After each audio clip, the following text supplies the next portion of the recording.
Yo, YouTube. Listen, we back with another video, man. Listen, we got another reaction vid. Somebody accidentally confessed to a murder. That's stupid. How you accidentally confess to a murder?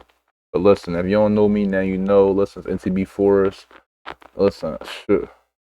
It's Forest game. We back in this genre. So we about to get right into the video. But yeah, pretty much somebody confessed to a murder. I ain't watched the video. I never watched the videos before. I just always try to wait and watch them with y'all. So man, we about to get right into it. So I'm saying, let's get right into this show. I'll see what's going on. That's how you accidentally confess to a murder. That's stupid.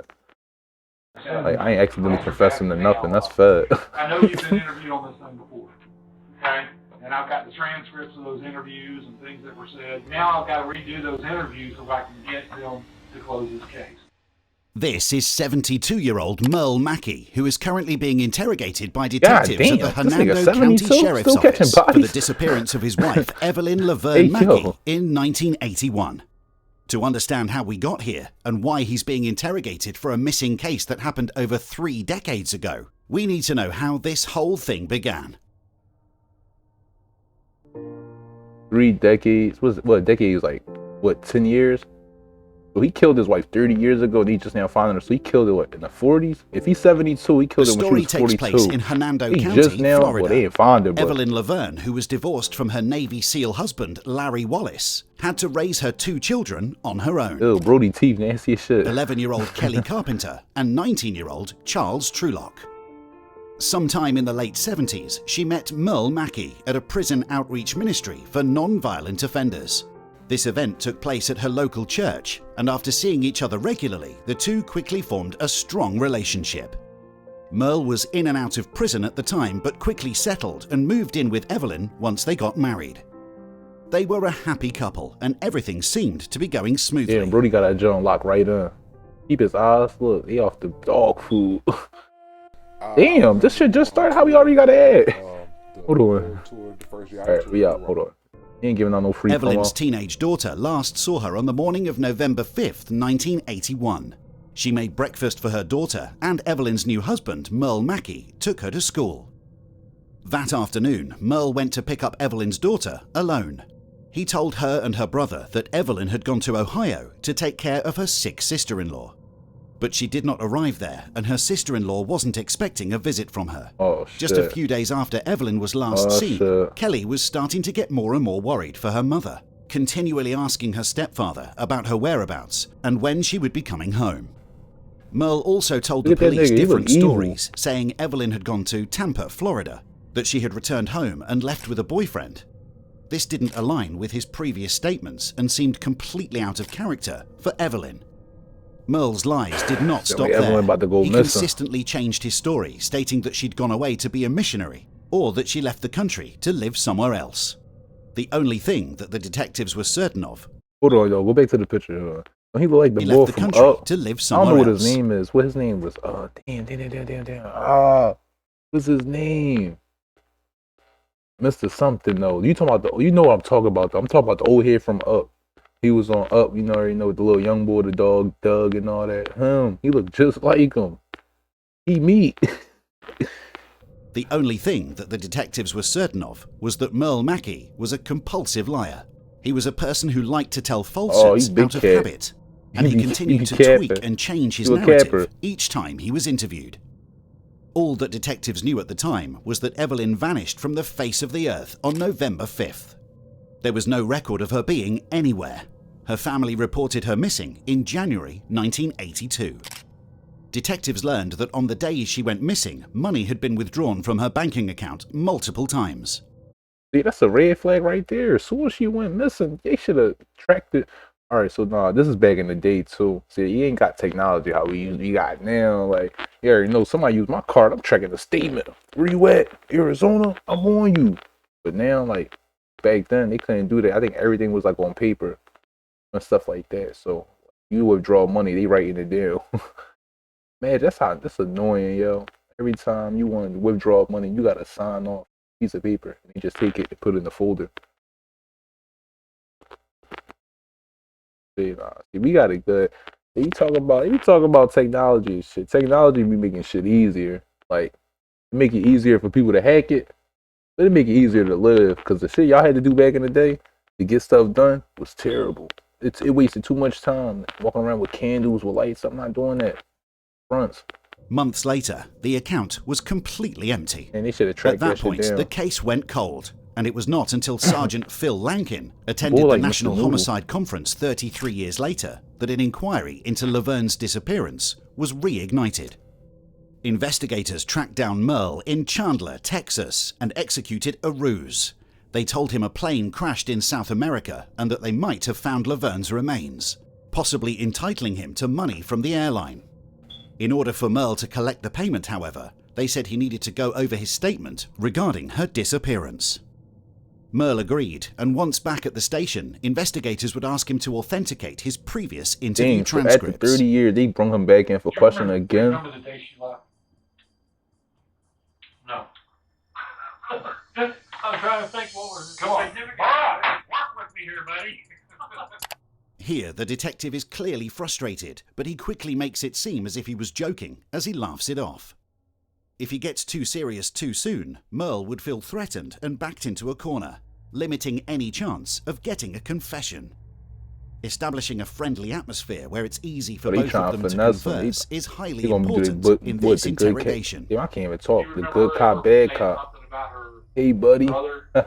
You miss her? Whole time you trying to sneak you out for a confession.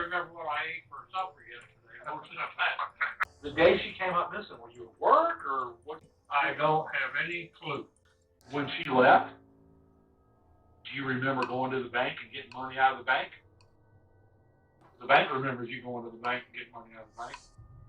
I don't know how much I got. I could tell you, but I'm not going to. I want to validate these interviews, and you're making it hard on me. I thought we'd be in and out of here in about 45 minutes. Well, see what he trying to do? They trying to do that little cop confession tactic. So what they do is they try to tell you like, yeah, we got evidence on you, we got this on you, we got that on you, just to try to get you to confess, making you feel like they already got something on you. When the fact of the matter is, if they had it on you, they would have convicted you for it already. If they have it so much evidence or they got so much witnesses and stuff like that. But the fact of the matter is, they're trying to railroad you. Once you say one thing, they using that against you in the court of law. Best thing you could do in situations like that is don't even say nothing. Unless you know how to plead your case, don't say nothing. But they gonna try to finesse a confession out of you. Even if you ain't do it. You ain't even gotta be the one to do it. At this point, the situation is try very to do it regardless. fragile. They're gonna just try to get you to confess so you can get a conviction regardless, just for And if anybody. he pushes him too far, Bad killing. The detective is trying to find the right balance of still fishing for the right information whilst being careful not to trigger Merle into leaving the room. This is an interview that you had here. He said, well, she already had the suitcase packed and all that stuff. She's going to take it with her. Do you remember why she told you she needed to go again? her brother's wife was sick. I don't remember what she was sick from. Had she ever gone up to take care of her brother or his wives or anything before? I don't think so. I think he's lying. Yeah. I mean, I know he's lying, She's but gone for a couple of weeks, and if she's gone a little bit longer, I just figured something needed a little more time. 3 times. That memory's a lot better than you remembered. Something that I discovered was that she had been going with some guy that she worked with at the driver's license office.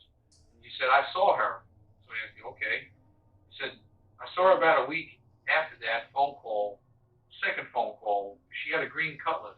I wanted to go through your interviews because I wanted you to realize what you said back then. And oh shit. did I kind of Here you go. Look, here you go. She's been found before? Yes, I did. Okay. And I apologize for that. But I didn't know any other way I could get you to walk through this story. Back on November the 5th. You know what I'm saying? I'll railroad you. Unfortunately, He already gave multiple statements about the situation. You've been hiding all of this time. Notice how Merle's demeanour has changed. He went from being relaxed and confident throughout the entire interview to being slightly anxious and attentive the more that the detective pushed on a hard subject. And quite frankly, this is coming back to haunt you. Be a lie in order to get me there. Well, you know what? I haven't confessed. Our case went to cold case, which is us, and it's been put. Him would have been black. I ain't pulling a race car or nothing. I'm just saying. That would have been black. I ain't gonna say more than that. Would have been black. Getting all hype like that. Yeah, and it's coming. And you already got a body under your belt. And I just, what? You're fixing to be charged with this. Charged with what? The death of Laverne Mack. In 1981, there was a statute of limitations in place for second-degree murder, which has already expired, meaning the detectives needed a confession in order to charge him with premeditated first-degree murder. Otherwise, Merle would be free to go Back home. in the day, it was only 4 years. There are enough contradictions. The limitations. Back then, Tripping, you was catching bodies and coming right back home. You know how many people was like catching bodies back then? Why you did it? Yeah, you were missing for 4 years. You good? She ran off with another man, and then you told them that you went down to Key West and y'all were getting married again, and then there's you going draining her money out of the bank. Yes, you did that. But your whole life has been a con. This is a con. You are the ultimate con man, and you work 3 different women in that church.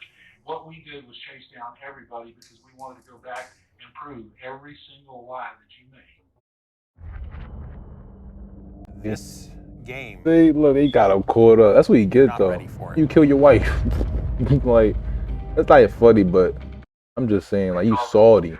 That's why it's funny. You salty, like, you dumb salty. You gonna kill your wife and get away with it? You've gone through everything. Like Randy's telling you, it's for real. Bad John. At this point, Merle feels like he's been backed into a corner, so he decides to change strategy. Now, wait a minute. Yeah. Who says she's dead? We know she. How do you know she's dead? How do you? See, there he go, running his fucking mouth. He go running his mouth. Like, bro, shut up. Like, he just don't know how to shut up. He just try to get himself booked. He talking about who said she dead. Oh, we know she dead. Who knows she dead, bro? You? I don't think they even found the body. You just ratting on yourself. Laverne is dead. I'm trying to get in here and reach this man that's in here. You can say whatever you want, but give that body back to her daughter so that she can flip and bury her. Please. Tell me what we're at. Where are we at right now? Merle, Are you just waiting for a confession? I could care less about the confession because I don't need it. This was a blatant lie by the detective, but it is necessary because it makes Merle feel like he's already been found out, when in fact the only way the detectives can charge Merle with anything is if he has a confession. Merle is still able to walk free. What do you want? I want a body. The bottom line, we want to know where she's at. When this story finally gets told, you are going to look like such a flippin' animal, such a flippin' lowlife. Give me the damn body. Because without the body, it looks like a first-degree murder. See, he gonna try to finesse to get the body. You know why? Once he get the body, that's a confession. He's cooking them up.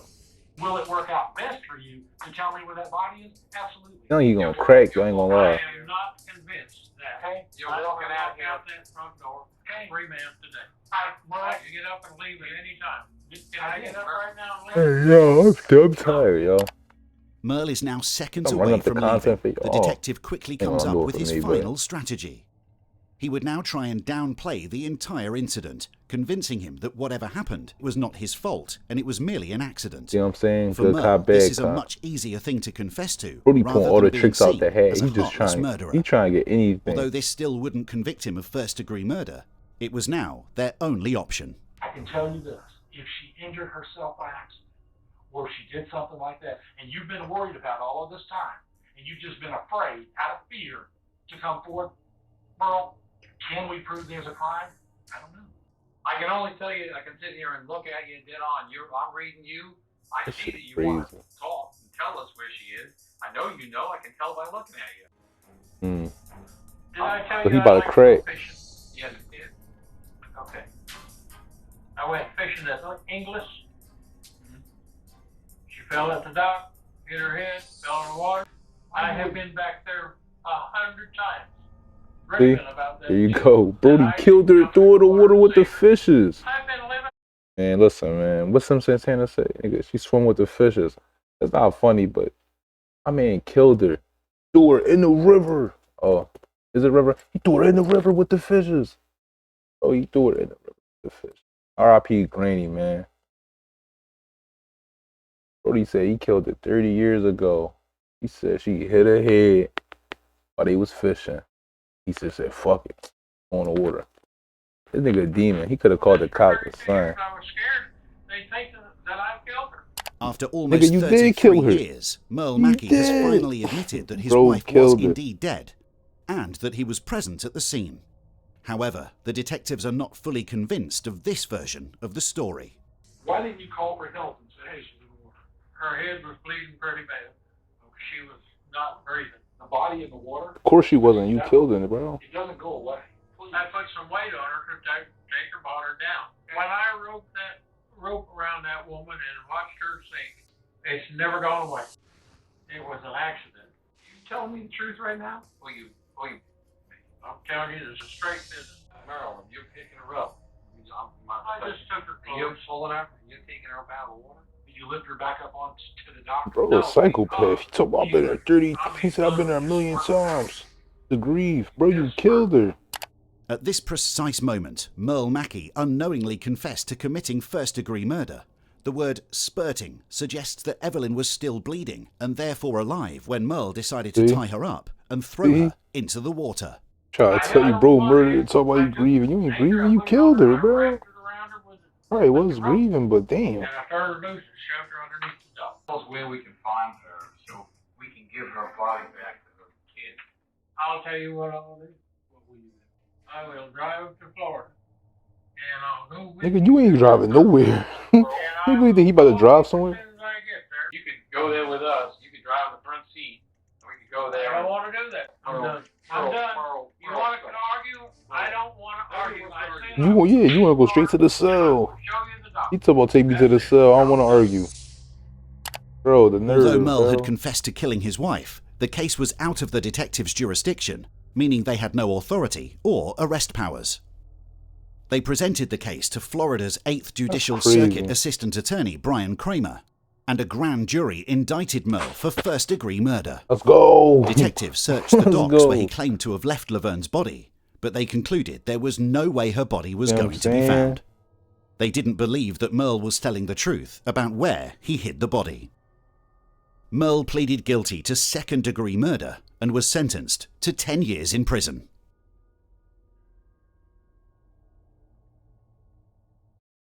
Man, that's crazy. So pretty much, Brody killed his wife 30 years ago. He wrote a little statement. He came back 30 years later to bring the case back up to see what he was on, to see like if he still had the same story like that. Apparently he didn't. End up railroading them, finessing them to get a statement out of him. They used that same statement to go look for the body because they said they wanted the body. Couldn't convict him. Came back and then indicted him. They hit my man with the Sue Surf. Oh my God. Man, free Sue, man. That's crazy though, man. This is the end of the video. We're going to tag back in with another John. I'm going to see y'all in the next video, man. Go like, comment, subscribe, comment. If you want to listen, send me some recommendations on videos you want to see. Leave it in the comments. Turn the notification bell on so you know when I post. Listen, man, Forest Gang, we back. Listen, we consistent. I'm trying to post every day. For y'all. If I can't post every day, I'm at least posting. We're going to have a post a week. Like, a couple shorts. Like, we're going to do something. Yeah, man. Listen, that's the end of the video, man. I enjoy the rest of y'all day. Let's go catch me at the next show. Fuck with y'all. Peace.